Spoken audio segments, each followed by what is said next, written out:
Hey guys, I'm doing a bike check on my backup bike.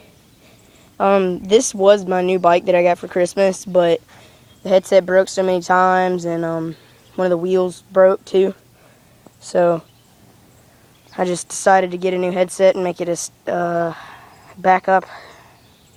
Alright, so start off we got Duo Martinez grips, Haro handlebars, 8.5 rise, 28 width, with a Diamondback stem.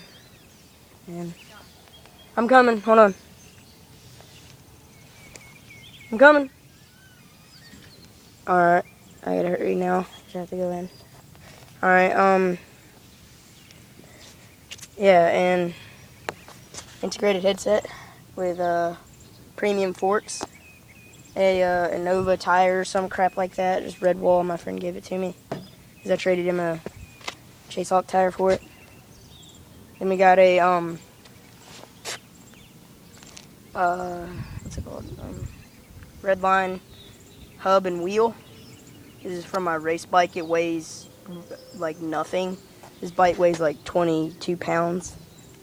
So I'm going to put brakes on it pretty soon, and I'm going to start racing again with this one. So yeah.